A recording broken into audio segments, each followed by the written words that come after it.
지금도 우리 몸은 치매가 진행되고 있다는 강력한 신호들을 보내고 있습니다. 그런데 이걸 자각하지 못하고 그냥 넘기시는 분들이 있습니다. 물론 치매는 단기간에 만들어지는 질병은 아닙니다. 그러나 이 신호들을 무시한다면 신경은 죽어가고 뇌는 점점 줄어들어 결국 치매에 걸릴 수밖에 없습니다. 약속을 깜빡깜빡 하시나요? 오늘 내가 무엇을 먹었는지도 기억하지 못하시나요? 휴대폰을 손에 쥐고 있으면서 휴대폰을 찾고 계신가요? 물건을 자주 잃어버리시나요? 아닙니다. 이런 것은 치매가 진행되고 있다는 신호가 아닙니다. 우리의 기억력과 집중력에는 한계가 있기 때문입니다. 이런 것이 문제가 아닙니다. 근본적인 경고 신호는 따로 있습니다. 자, 그렇다면 어떤 신호들이 치매가 진행되고 있다는 강력한 신호인지 우리가 꼭 기억해야 할 5가지 치매 경고 신호에 대해 알아보도록 하겠습니다. 건강은 선택입니다. 선잘. 첫 번째 경고 신호는 지방간입니다. 지방간을 가지고 계시다면 치매는 이미 진행되고 있습니다. 치매는 어떤 질병일까요? 뇌가 줄어드는 질병입니다. 즉, 뇌가 줄어들게 만드는 병인이 바로 치매가 진행되고 있다는 강력한 증거이자 신호입니다. 뇌가 줄어드는 이유는 뇌 신경세포가 죽고 뇌에 필요한 에너지와 필수 성분들이 부족하기 때문입니다. 뇌에 필요한 필수 영양소 부족은 그렇다 치더라도 뇌 신경세포가 죽고 뇌에 필요한 에너지가 부족해지는 이유는 무엇일까요? 인슐린 저항성과 만성염증 때문입니다. 인슐린 저항성이 생기면 뇌세포에 포도당 에너지를 충분하게 공급할 수 없습니다. 치매는 뇌세포에 인슐린 저항성이 생겨 걸리는 질환입니다. 그래서 치매를 제3형 당뇨병이라고 부르는 이유입니다. 지방간은 우리가 인슐린 저항성을 가지고 있다는 확정적인 증거입니다. 또한 인슐린 저항성으로 생긴 만성염증은 뇌세포에 지속적인 산화를 발생시킵니다. 즉, 뇌세포도 지속적인 만성염증 상태에 있다는 것이죠. 그래서 뇌가 줄어드는 것입니다. 그래서 지방간은 절대 방치하시면 안 됩니다. 지방간은 치매가 진행되고 있는 상태입니다. 물론 제가 말씀드리는 취지는 치매라는 질병에 걸렸다고 말씀드리는 것은 아닙니다. 우리가 흔히 치매라고 말하는 상태는 이미 인지기능이 많이 떨어져서 정상적인 생활을 할 수 없는 상태를 말합니다. 뇌세포가 이미 너무 많이 파괴되어서 회복하기 어려운 상태를 뜻합니다. 그렇다면 이 상태가 되기 전에 막아야 하지 않을까요? 치매라는 질병을 이런 최악의 지경에 다다른 경우로만 볼 것이 아니라 치매가 진행되는 모든 과정을 치매라고 부르는 것이 맞지 않을까요? 즉, 뇌가 줄어드는 전 과정을 치매라고 부르는 게 맞지 않을까요? 저는 이걸 말씀드리고 싶었습니다. 치매라는 질병은 말기 단계로만 바라보면 안 됩니다. 뇌가 줄어드는 과정 모두가 치매가 진행되는 과정입니다. 그래서 지방간은 반드시 우리가 해결해야 할 과제입니다. 그렇다면 우리가 지방간을 가지고 있는지 어떻게 확인할 수 있을까요? 간단한 피검사나 초음파 검사를 통해 정확하게 확인할 수 있습니다. 그리고 병원에 가시지 않더라도 확인하실 수 있는 방법이 있는데요. 배가 나온 분들, 비만이신 분들은 이미 지방간을 가지고 계신 것입니다. 우리나라 성인 인구 50% 이상이 지방간 환자입니다. 2명 중 1명은 이미 치매가 진행되고 있다는 것입니다. 이제 지방간이라는 신호가 얼마나 심각한 신호인지 알게 되셨습니다. 이제는 지방간을 극복할 차례입니다. 어떻게 극복해야 하는지에 대해서는 마지막에 종합해서 설명드리도록 하고 다음 신호에 대해 알아보도록 하겠습니다. 두 번째 경고 신호는 대사증후군, 즉 비만입니다. 대사증후군은 지방간이라는 질환과 연계되고 의미상 포함하고 있지만 더 넓은 범위의 의미를 가지고 있고 지방간에서 더 악화된 단계로 보시면 되겠습니다. 이해하기 쉽게 설명드리자면 지방간이 좀 더 진행된 단계입니다. 그래서 제가 뱃살이 나오고 비만이신 경우에는 이미 지방간을 가지고 있다고 말씀드린 이유입니다. 대사증후군은 인슐린 저항성과 만성염증으로 인해 고혈압, 고지혈, 죽상경화증 같은 혈관 질환과 복부 비만, 비만 등을 함께 가지고 있는 상태를 뜻합니다. 즉, 인슐린 저항성과 만성염증이 우리 몸에 자리 잡고 큰 영향을 미쳐 건강이 매우 악화된 상태를 뜻합니다. 그렇다면 치매가 진행되는 속도는 어떨까요? 지방간보다 훨씬 빠르다는 것입니다. 이게 핵심입니다. 지방간도 우리가 조심해야 할 질환이지만 대사증후군은 정말 심각한 질환이라는 것입니다. 그냥 대수롭게 넘어갈 일이 아니라는 것입니다. 살 좀 쪘다고, 혈압 조금 높다고, 혈액에 지방이 좀 더 많다는 게 당장 무슨 큰일이 나겠어라고 생각하실 수 있는데요. 그 뱃살이, 조금 높은 혈압이, 조금 더 많은 중성지방이 뇌를 점점 줄어들게 만들고 있습니다. 이건 자연적으로 늙어가는 노화가 아닙니다. 급속도로 늙어가는 퇴행입니다. 대사증후군은 절대 방치하시면 안 됩니다. 그런데 말이 쉽지 살을 빼는 것이 너무 쉽지 않습니다. 대사증후군까지 왔다면 이미 오랜 기간 안 좋은 생활 습관과 식습관이 유지되어 왔기 때문에 이것을 바꾸는 것은 말로만, 일순간의 결심으로만 되는 것은 아닙니다. 그래서 이렇게 외쳐드리고 있습니다. 지금 우리 배에 있는 뱃살은 치매가 진행되고 있다는 강력한 증거입니다. 치매를 인생 후반전에 막으려고 하지 마십시오. 치매 예방의 골든타임은 바로 지금 전반전에 있습니다. 건강한 습관을 만들고 살을 빼기 위해서는 적어도 1년 이상이 필요합니다. 이걸 꼭 기억해 주시고 대사증후군을 가지고 계시다면 내일로 미루지 마시고 오늘부터 시작해 보시면 좋겠습니다. 치매를 막을 수 있습니다. 세 번째 경고 신호는 당뇨입니다. 당뇨병은 사실 치매를 막기 어려운 상태입니다. 암과 다른 합병증이라는 다른 선택지가 있을 뿐이지 사실상 치매는 확정적이라고 생각하셔야 합니다. 그만큼 당뇨는 치매가 가까워졌다는 마지막 신호입니다. 당뇨병으로 미세 혈관이 지속적으로 파괴되면 눈이 실명될 수 있고 신장에 문제가 생기면 투석을 받아야 하고 사지에 문제가 생기면 절단해야 된다고 당뇨 합병증의 심각성에 대해 많이 들어보셨을 것입니다. 이 일이 세포에 발생하면 암이 되는 것이고 이 일이 뇌에서 발생하면 치매가 되는 것입니다. 그렇습니다. 제가 마늘 양파 편에서 설명드렸듯이 당뇨는 우리 수명 10년 정도를 단축시킬 수 있는 최악의 질환입니다. 특히 일찍 걸리면 걸릴수록 더 많은 수명을 갉아먹는다고도 설명드렸습니다. 즉 일찍 걸리면 걸릴수록 당뇨에 걸린 기간이 길면 길수록 치매는 더욱 빨라진다는 것입니다. 이렇게 무서운 신호가 당뇨입니다. 당뇨는 우리 몸이 보내는 최종 경고 신호입니다. 그런데 이걸 그냥 포기하시겠습니까? 이걸 방치하시겠습니까? 당뇨는 인슐린 저항성이 극도로 악화된 상태를 뜻합니다. 즉 뇌세포도 인슐린 저항성이 극도로 악화되어 있는 상태입니다. 뇌세포가 회복되는 속도보다 악화되는 속도가 더 빠르다는 것입니다. 즉 뇌세포가 줄어드는 것을 막을 수 없다는 것입니다. 그래서 우리는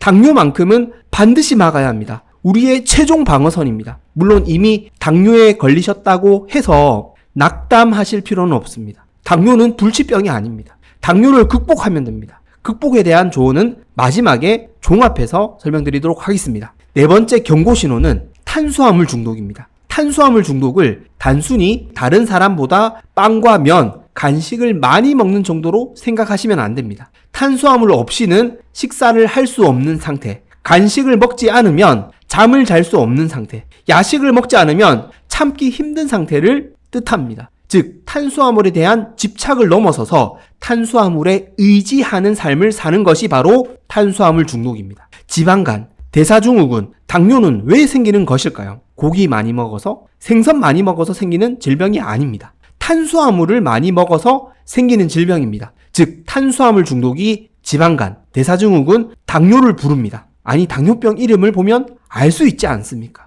우리에게 문제가 되는 것은 당입니다. 그렇다면 왜 탄수화물 중독이 치매의 강력한 신호가 될 수 있을까요? 바로 혈당 스파이크, 고혈당 때문입니다. 앞서 말씀드린 질병에 걸리지 않더라도 혈당 스파이크, 고혈당 자체가 우리 혈관을 파괴하고 급속 노화를 진행시키기 때문입니다. 대사증후군 관련 질병이 없는데도 치매에 걸리시는 분들이 있죠. 바로 이런 경우일 수 있습니다. 그리고 탄수화물에 중독되는 이유는 우리의 주식이 곡식이기 때문입니다. 우리의 주식이 탄수화물이기 때문에 매일 단맛에 노출되어 있고 결국 이는 중독을 부를 수밖에 없다는 것입니다. 매일매일 단 음식을 먹는데 어떻게 중독이 안 될 수가 있겠습니까? 그리고 탄수화물이 주식이 되면 당연히 양질의 단백질과 지방 섭취는 줄어들게 됩니다. 즉 우리 뇌에 필요한 영양소가 부족해진다는 것이죠. 우리 뇌가 가장 필요로 하는 영양소는 다름 아닌 지방입니다.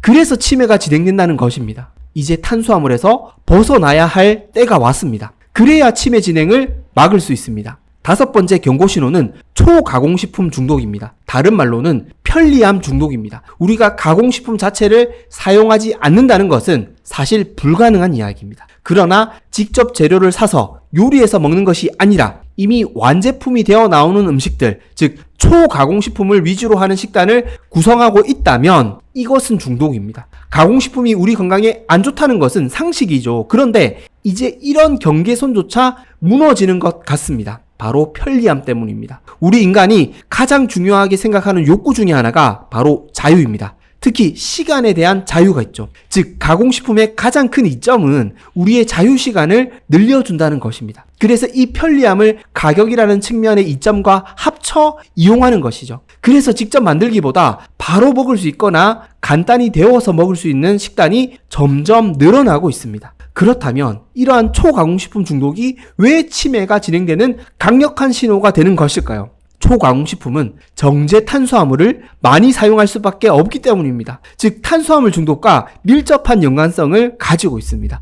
초가공식품을 많이 먹으면 먹을수록 탄수화물 섭취량은 늘어난다는 것입니다. 고혈당과 인슐린 저항성이 악화될 확률이 더욱 높아진다는 것입니다. 또한 초가공식품을 맛있게 만들기 위해 생산하고 유통하기 위해 사용할 수밖에 없는 각종 첨가물은 어떻습니까? 당연히 우리 건강에 좋을 리가 없습니다. 그래서 초가공식품 사용도 줄여야 합니다. 자연 그대로의 음식을 많이 먹기 위해 노력해야 합니다. 물론 그러기가 점점 힘들어지고 있습니다. 하지만 포기할 수는 없습니다. 초가공식품 섭취를 줄이면 줄일수록 치매는 멀어집니다. 자, 이제 남아있는 것은 우리가 어떻게 하면 지방간, 대사증후군, 당뇨를 극복하고 탄수화물 중독과 가공식품 중독을 이겨낼 수 있는지에 대한 문제입니다. 혹시 이 문제의 핵심이 무엇인지 눈치채셨나요? 네, 맞습니다. 우리가 싸우고 있는 것은 사실 탄수화물입니다. 탄수화물을 어떻게 하면 줄일 수 있는지가 문제 해결의 핵심 관건입니다. 의사 선생님들이 우리를 도와줄 수 있는 부분은 원인 해결이 아닙니다.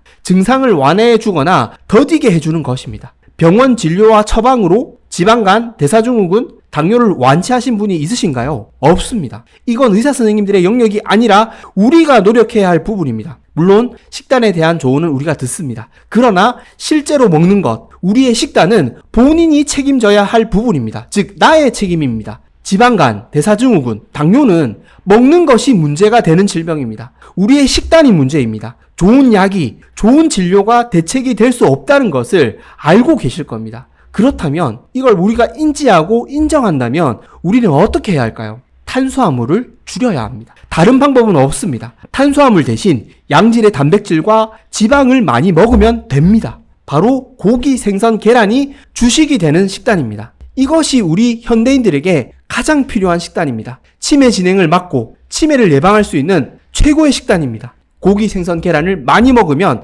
아직도 큰일이 날 것처럼 말하시는 분들이 있는데요. 특정한 분들을 비판하지는 않겠습니다. 잘 생각해 보십시오. 당뇨를 어떻게 잡곡밥 먹어서 치료할 수 있습니까? 잡곡밥은 탄수화물 아닙니까? 탄수화물을 많이 먹어서 생긴 질병을 어떻게 탄수화물을 주식으로 해서 개선하겠다는 것입니까? 고기, 생선, 계란은 탄수화물보다 훨씬 건강한 음식입니다. 훨씬 덜 가공되었고 훨씬 자연 그대로의 음식에 가깝습니다. 이게 혈관을 막는다고요? 저는 저탄고지 식단으로 고혈압약을 끊은 사람입니다. 제 몸이 증거입니다. 고기, 생선, 계란은 혈관을 막는 음식이 아니라 혈관을 뚫는 음식입니다. 그리고 당연히 채소는 함께 먹어야 합니다. 그러나 채소는 우리의 주식이 될 수는 없습니다. 채소는 반찬입니다. 채소가 문제가 아니라는 것이죠. 우리의 주식이 문제입니다. 아직도 곡식이 정답이라고 생각하십니까? 곡식이 당뇨를 개선할 수 있습니까? 그렇지 않다는 것입니다. 정답은 고기, 생선, 계란입니다. 양질의 지방, 양질의 단백질입니다. 이 식단이 치매로 가는 길을 막고 예방할 수 있습니다. 그리고 한 가지 해결책이 더 있습니다. 바로 간헐적 단식입니다. 지방간, 대사증후군, 당뇨는 너무 많이 먹고 자주 먹어서 생긴 질환입니다. 문제는 그것도 혈당을 많이 올리는 탄수화물로 많이 먹었다는 것이죠. 그래서 우리 몸에 과도한 지방이 쌓였습니다. 그래서 생긴 것이 지방간이죠. 대사증후군이고 당뇨입니다. 그래서 우리는 우리 몸에 쌓여있는 지방을 빼야 합니다. 이게 핵심 관건입니다. 무엇을 먹느냐가 중요한 것이 아니라 간에 쌓여있는 지방을, 복부에 찬 지방을 어떻게 뺄 것인가가 가장 중요하다는 것입니다. 그렇다면 이 지방을 어떻게 뺄 수 있을까요? 바로 간헐적 단식입니다. 지방을 빼려면 우리 몸에 무언가를 더할 것이 아니라 빼야 합니다. 이게 가장 핵심되는 원리입니다. 당연하죠. 그런데 이 당연한 원리를 놓치시는 분들이 너무 많습니다. 먹는 것은 포기 못하고 운동으로 빼시려고 하죠. 운동으로 빼는 것은 너무 어렵습니다. 그리고 운동을 유지하지 못하면 더 찝니다. 운동은 근본적인 해결책이 아닙니다. 지방을 빼는 가장 근본적인 해결책은 단식입니다. 간헐적 단식은 제가 아침 공복편에서 자세히 소개해 드렸었는데요. 자세한 실천 방법은 아침 공복편을 참조해 주시면 되겠습니다. 이 두 가지 해결책, 고기, 생선, 계란을 주식으로 하는 식단, 간헐적 단식으로 지방간, 대사증후군, 당뇨를 극복할 수 있습니다. 그래서 치매가 진행되는 것을 막을 수 있습니다. 치매와 멀어질 수 있습니다. 듣고 싶은 얘기만 들으시면 안 됩니다. 무엇이 진실인지 옥석을 가려내셔야 합니다. 허울뿐인 이상한 건강정보에 휘둘리지 마십시오. 궁합이 중요한 게 아닙니다. 좋은 음식을 챙겨 먹는 게 중요한 게 아닙니다. 치매는 뇌세포에 인슐린 저항성이 생겨 뇌가 줄어드는 질병입니다. 인슐린 저항성이 포화지방 먹어서 생긴 겁니까? 콜레스테롤 음식 많이 먹어서 생긴 질병입니까? 그렇지 않습니다. 제가 누누이 강조드렸던 설탕, 밀가루, 곡식, 오메가6 성분이 기름, 가공식품을 많이 먹어서 생긴 질병입니다. 이런 걸 많이 먹으면서 마늘, 양파라도 잘 챙겨 먹으면 치매에 걸리지 않을까요? 그렇지 않다는 것입니다. 다시 한번 뒤돌아 보셨으면 좋겠습니다. 한 가지 음식이 아니라 우리의 식단에 원인과 결과가 있습니다. 이걸 꼭 기억해 주시고 우리 몸이 보내오는 강력한 치매 경고 신호, 지방간, 대사증후군, 당뇨, 탄수화물 중독, 가공식품 중독은 꼭 이겨나가시면 좋겠습니다. 그러면 됩니다. 우리 인생의 치매는 결코 얼씬거리지 못할 것입니다. 지금까지 건강해지는 선택, 선잘이었습니다. 도움이 되셨다면 구독과 좋아요 꼭 부탁드리겠습니다. 그리고 혹여 정성과 진심을 다한 선잘 콘텐츠 제작에 도움을 주시길 원하시는 분들께서는 멤버십 가입으로 후원해 주실 수 있으니 많은 성원 부탁드리겠습니다. 그리고 혹여 도움이 되실 만한 가족과 지인분들에게 오늘 영상을 많이 공유해 주시면 감사하겠습니다. 그리고 항상 건강하시고 행복하시길 기도하겠습니다. 감사합니다. 건강해지는 선택, 선잘.